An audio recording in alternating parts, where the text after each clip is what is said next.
Il n'y a pas que des problèmes de vérité. Non, il y en a d'autres. En Belgique. Bonjour Emmanuel Ducrot. Bonjour Dimitri, bonjour à tous. Alors on est aussi en Belgique en pleine absurdie énergétique. Nos voisins ont été contraints ces derniers jours d'utiliser des moteurs de Boeing 707 pour alimenter leur réseau électrique. Vous savez Dimitri, il m'arrive parfois de ressentir une immense fatigue quand je prépare cette chronique, puis d'avoir envie de crier chez moi comme ça, mais c'est pas possible. C'est pas possible. Et c'est ce qui m'est arrivé hier en lisant cet article du Vif, qui est le premier hebdomadaire de Belgique.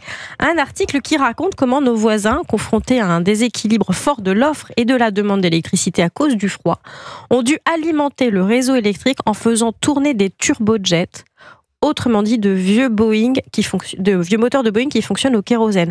C'est cher, c'est peu efficace, c'est hyper polluant et ça dégage du CO2, mais la Belgique n'a pas le choix.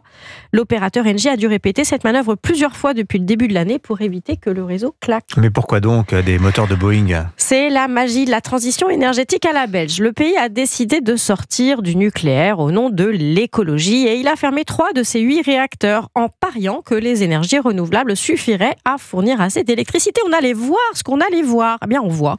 Le plan se révèle aussi solide que du beurre rôti à la broche. Vu la météo, il n'y a quasiment aucune offre d'énergie renouvelable. La production électrique des centrales à gaz tourne à plein régime pour faire face aux températures froides. Mais quand un des réacteurs nucléaires qui reste encore en service a été mis à l'arrêt pour une panne, panique à bord, plus assez de jus dans le réseau.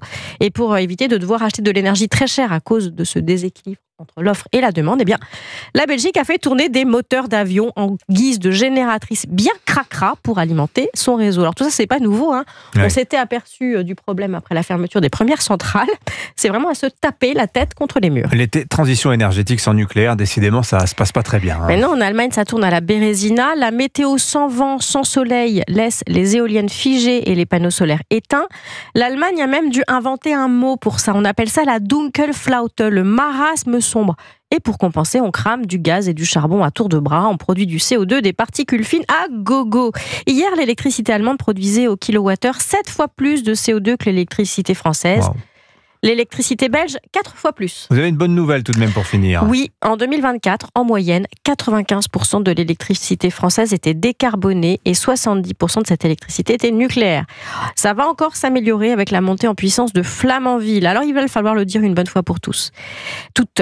L'idéologie antinucléaire en Europe est un crime contre le climat, un crime contre le bon sens. Des décisions ont été prises avec des études d'impact qui se résument à « t'inquiète pas, ça va aller ». Cette histoire belge grosse comme un avion est une nouvelle preuve que ça n'était pas vrai. Signature Europe 1 Emmanuel Ducrot. Merci beaucoup Emmanuel. 8h52.